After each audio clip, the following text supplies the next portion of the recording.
Good morning, friends. In this session, we will discuss about the law of mechanical energy conservation. हम discuss करेंगे law of mechanical energy conservation. तो सबसे पहले हम discuss करेंगे mechanical energy को लेकर कि मैकेनिकल एनर्जी क्या होती है, व्हाट इज मैकेनिकल एनर्जी। तो फ्रेंड्स, हमने पिछली जो वीडियोस थे उनमें हमने डिस्कस किया काइनेटिक एनर्जी और पोटेंशियल एनर्जी को लेकर। तो हमने वहां लर्न किया कि काइनेटिक एनर्जी जो होती है वो किसी भी ऑब्जेक्ट की मोशन की वजह से बनती है, जबकि जो पोटेंशियल एनर्जी होती है वो अर्थ की सरफेस से हाइट और डेप्थ की वजह से बनती है। क्लियर। तो मैकेनिकल एनर्जी क्या होती है, जो काइनेटिक एनर्जी और जो पोटेंशियल एनर्जी का जो सम है उसी को हम बोलते हैं मैकेनिकल एनर्जी। उसी को हम क्या कहते हैं, mechanical energy. The sum of potential energy and kinetic energy is known as mechanical energy. कहने का मतलब यह है कि काइनेटिक एनर्जी को हम कैसे रिप्रेजेंट करते हैं, K प्लस U, इन दोनों का जो सम है काइनेटिक एनर्जी और पोटेंशियल एनर्जी को मैं ऐड कर दूं तो टोटल जो एनर्जी बनेगी वो एनर्जी किसको डिफाइन करेगी, वो एनर्जी बताएगी मैकेनिकल एनर्जी को। वो एनर्जी किसको डिफाइन करेगी, तो वो एनर्जी हमारे पास बताएगी मैकेनिकल एनर्जी। द सम, दोनों का हम सम कर रहे हैं, दोनों का ऐड कर रहे हैं। The addition of kinetic energy and potential energy is known as mechanical energy. Clear. अब देखिए फ्रेंड्स, इसमें आपसे एक क्वेश्चन है, आपकी बुक में एक क्वेश्चन दे रखा है, बहुत अच्छा क्वेश्चन है कि अब मेरे हाथ में कोई ऑब्जेक्ट है, अगर मैं उसको फ्रीली नीचे छोड़ देता हूं, मेरे हाथ में कोई ऑब्जेक्ट है, सपोज ये ऑब्जेक्ट है, अगर मैं इसको फ्रीली छोड़ देता हूं इस तरीके से, तो ये जो ऑब्जेक्ट है ये मैकेनिकल एनर्जी को फॉलो करता है। ये किसको फॉलो करता है, मैकेनिकल एनर्जी को फॉलो करता है। क्लियर। अब देखिए आप, हमने डिस्कस किया मैकेनिकल एनर्जी क्या होती है। अगर हम बात करें laws of mechanical energy conservation, तो इसका सेंस क्या है, इसका सेंस ये है कि मेरे हाथ में कोई भी ऑब्जेक्ट है, अगर मैं उसको नीचे फॉल डाउन करवाता हूं, अगर मैं उसको नीचे अगर गिराता हूं उसको मैं, तो वो जो ऑब्जेक्ट है उसके हर पॉइंट के ऊपर मैकेनिकल एनर्जी कांस्टेंट रहती है। Mechanical energy remains constant at every location of any object which is falling down. Clear. कोई भी ऐसा ऑब्जेक्ट जो नीचे अपने आप गिर रहा है, फ्री स्वतंत्रता पूर्वक अपने आप नीचे गिर रहा है, तो उसकी मैकेनिकल एनर्जी हर पॉइंट के ऊपर क्या रहती है, कांस्टेंट रहती है। क्लियर। तो देखिए हम इस बात को प्रूव करेंगे। क्लियर। तो इसके लिए हम क्या करेंगे, ये सपोज हमारे पास कोई ऑब्जेक्ट है, ये हमारे पास कोई ऑब्जेक्ट है। क्लियर। यहां ये मेरे हाथ में है, फिर ये ऑब्जेक्ट यहां आ गया और फिर ये ऑब्जेक्ट सपोज यहां आ गया। ठीक है। ये है हमारे पास अर्थ सरफेस, ये हमारे पास है सरफेस, अर्थ का सरफेस, अर्थ है सरफेस, धरातल, जमीन। क्लियर। अर्थ सरफेस, जमीन। यहां हमारे पास ऑब्जेक्ट था तो उसकी तीन लोकेशन हो गई, ये लोकेशन ए, ये लोकेशन बी और ये लोकेशन सी। यहां ऑब्जेक्ट मेरे हाथ में था, फिर बीच में कोई पॉइंट आया, सपोज यहां कोई पॉइंट है, और फिर नीचे अर्थ से जाकर स्ट्राइक कर रहा है, टकरा रहा है। तो इसके लिए ध्यान दीजिएगा, जब मेरे हाथ में है, देखिए फ्रेंड्स, मोशन के तीन इक्वेशन चलते हैं, गति के तीन समीकरण चलते हैं। v equal to u plus at, v equal to u plus at, ये मोशन का फर्स्ट इक्वेशन होता है। सेकेंड चलता है s equal to u t plus half at square, ये मोशन का सेकेंड इक्वेशन है। और थर्ड इक्वेशन चलता है v square equal to you square plus 2as, ये मोशन का थर्ड इक्वेशन है। तो आपको मोशन के इक्वेशन आपको याद करने हैं, आपको लर्न करने हैं। फर्स्ट इक्वेशन ये कहां से आए, ये हम 11th क्लास में बच्चों को प्रूव करके भी सिखाते हैं। आपको अकॉर्डिंग टू 10th क्लास आपको थोड़ा सा लर्न करना है कि मोशन का फर्स्ट इक्वेशन क्या होता है। तो आप बोलेंगे v equal to u plus at, second s equal to u t plus half at square, और थर्ड होता है v square equal to you square plus 2as। अब देखिए दोस्तों, इसमें टर्म्स, कौन सी टर्म्स क्या है, यहाँ u एबीसीडी जब हम पढ़ते हैं तो एबीसीडी में u पहले आता है कि v पहले आता है, तो पहले u आता है। तो u पहले आता है, तो u तो होती है इनिशियल वेलोसिटी। u हमारे पास क्या होती है? इनिशियल वेलोसिटी, शुरू वाली वेलोसिटी, प्रारंभ में कितना वेग था उसका ऑब्जेक्ट का, u। v है फाइनल वेलोसिटी, क्योंकि v बाद में आता है, फाइनल या टर्मिनेट वेलोसिटी कहते हैं v को। क्लियर? और यहां जो s है, यह है हमारे पास डिस्प्लेसमेंट, कि ऑब्जेक्ट कितना डिस्प्लेस हो रहा है। और a है एक्सीलरेशन, a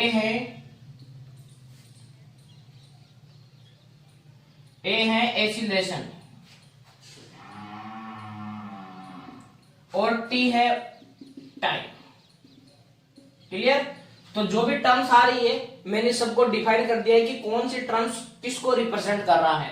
तो u रिप्रेजेंट कर रहा है इनिशियल वेलोसिटी को, v है फाइनल वेलोसिटी, s है ऑब्जेक्ट का डिस्प्लेसमेंट, a है एक्सीलरेशन, और t हमारे पास है टाइम। अब देखिए फ्रेंड्स, हम एक चीज प्रूव कर रहे हैं कि mechanical energy remains constant at every location of any object which is falling down. कोई भी ऑब्जेक्ट अगर फ्रीली फॉलिंग डाउन हो रहा है तो उसके हर पॉइंट पे, हर लोकेशन के ऊपर इसकी जो मैकेनिकल एनर्जी है वो हमेशा क्या रहती है? कांस्टेंट। तो फ्रेंड्स ध्यान दीजिएगा, ये हमारे पास k plus u equal to constant, k plus u equal to constant, k और u का जो सम है वो हमेशा कांस्टेंट रहता है। इसी को हम कहते हैं law of mechanical energy conservation. इसी को हम बोलते हैं, आपको पूछा जाए कि what is the law of mechanical energy conservation, तो आप बोलेंगे कि k plus u equal to constant, अर्थात काइनेटिक एनर्जी और पोटेंशियल एनर्जी का जो सम है वो हमेशा कांस्टेंट रहता है।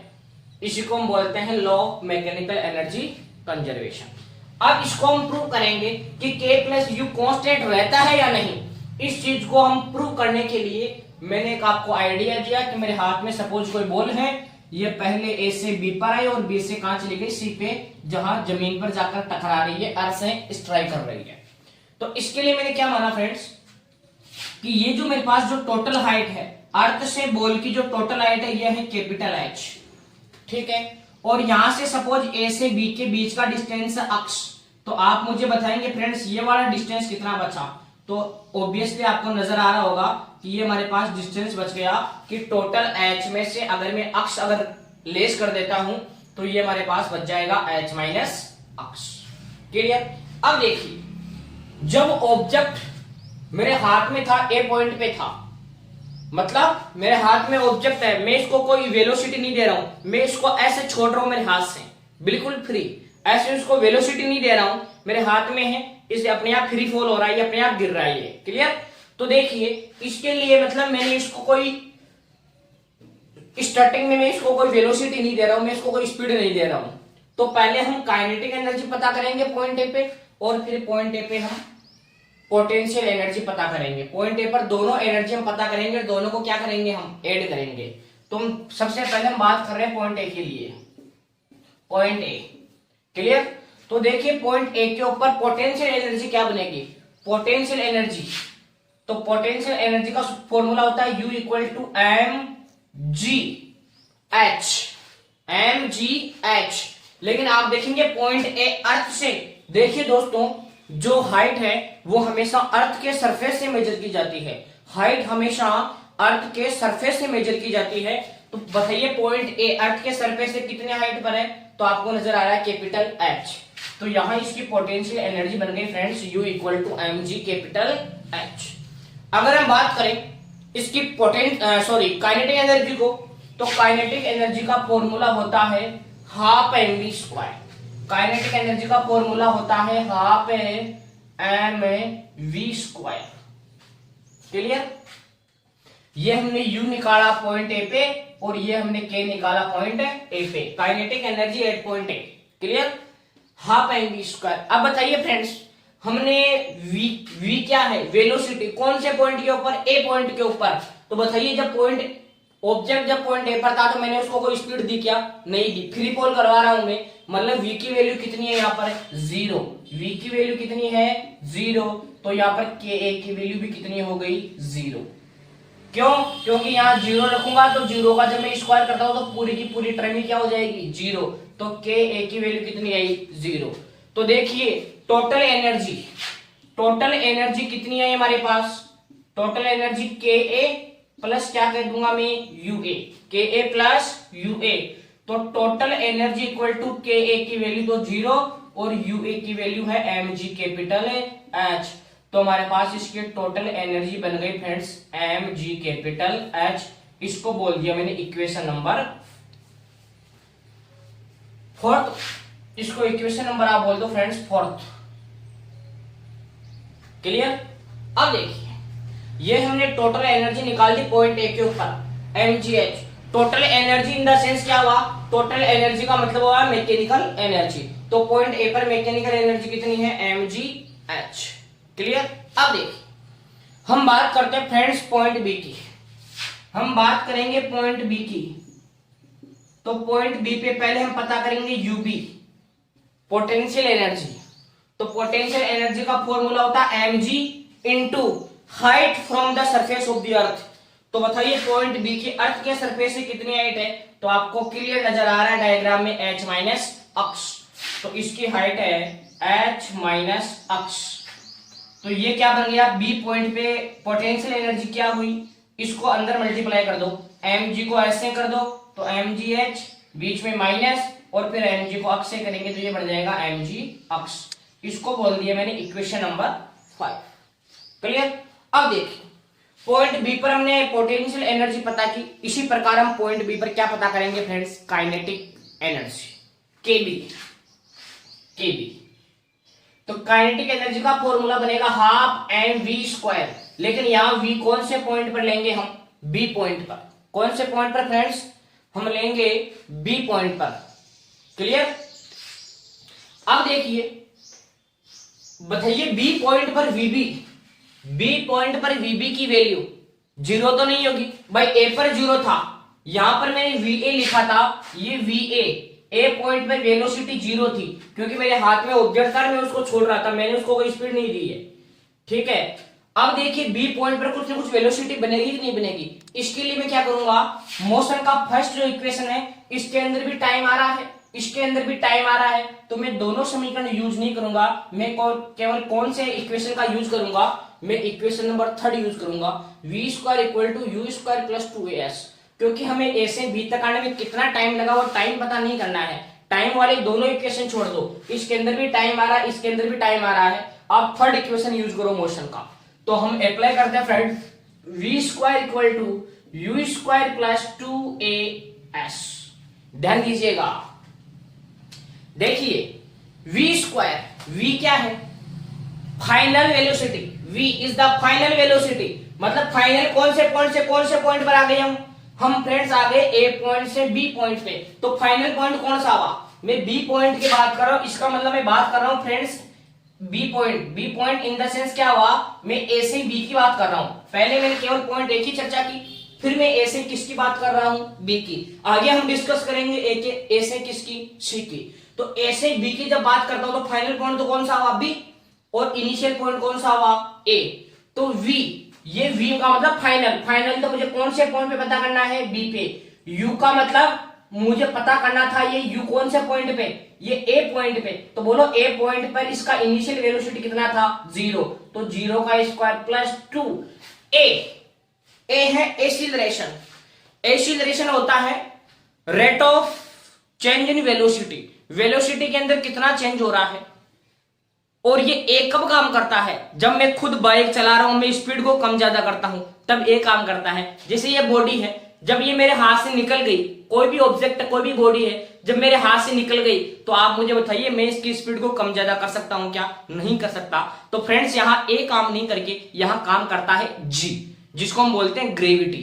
पृथ्वी की ग्रेविटी काम करती है, और कोई भी ऑब्जेक्ट जब नीचे डाउनफॉल होता है तो उसमें हम ए के स्थान पर रखते हैं प्लस का जी, और मैं किसी भी ऑब्जेक्ट को ऊपर की ओर फेंकता हूं तो ए के स्थान पर लिखता हूं माइनस का जी। ऊपर की ओर फेंकने का मतलब मैं एंटी ग्रेविटी काम कर रहा हूं, ग्रेविटी के विरोध में काम कर रहा हूं, एंटी ग्रेविटी काम कर रहा हूं। तो ऊपर फेंकने पर ए के स्थान पर माइनस का जी, और जब नीचे फेंकता हूं तो ए के स्थान पर प्लस का जी। तो यहां ए के स्थान पर लिख दूंगा मैं जी, और एस है डिस्प्लेसमेंट। तो बताइए ए से बी के बीच में कितना डिस्प्लेसमेंट है, कितना डिस्टेंस है, अक्स। तो यहां लिख दूंगा मैं अक्स। तो फ्रेंड्स वीबी स्क्वायर की वैल्यू फाइनली मेरे पास क्या हो गई, 2g अक्स। क्लियर, 2g अक्स। अब देखिए फ्रेंड्स, आप यहां वैल्यू रख दो kb equal to half M V B square. V B square की जगह लिख सकता हूं मैं 2g अक्स। तो 2 से 2 कैंसिल आउट है, तो यहां kb की वैल्यू हमारे पास कितनी बनी, mg अक्स। इसको बोल दो इक्वेशन नंबर 6। तो आप क्या करो, टोटल एनर्जी निकाल दो पॉइंट बी पे, टोटल एनर्जी निकाल दो पॉइंट बी पे। तो यहां से टोटल एनर्जी, ये जो टोटल एनर्जी थी फ्रेंड्स, ये तो हमने टोटल एनर्जी निकाली थी ए पॉइंट पे। यहां टोटल एनर्जी कौन से पॉइंट पे निकल के आ रही है, बी पॉइंट पे। तो टोटल एनर्जी के लिए दोनों का सम कर दो, potential energy plus kinetic energy. तो पोटेंशियल एनर्जी तो कितनी है, mgh माइनस mg अक्स, mgh माइनस mg अक्स, mgh माइनस mg अक्स प्लस mgh माइनस mg अक्स। यहां मैं कर दूंगा प्लस, ये तो हमारे पास ub की वैल्यू प्लस ये kb की वैल्यू कितनी है, mg अक्स। तो दोनों को कैंसिल कर दूंगा। तो टोटल एनर्जी जो है वो बी पॉइंट पे कितनी निकल के आई फ्रेंड्स, mgh। इसको बोला इक्वेशन नंबर 7। इसको बोला मैंने इक्वेशन नंबर 7। ठीक है, तो हमने ए पॉइंट पे टोटल एनर्जी पता कर ली इक्वेशन नंबर 4 से, और इक्वेशन नंबर 7 से हमने टोटल एनर्जी पता कर ली पॉइंट बी पे। अब देखिए फ्रेंड्स, हम बात करते हैं पॉइंट सी की।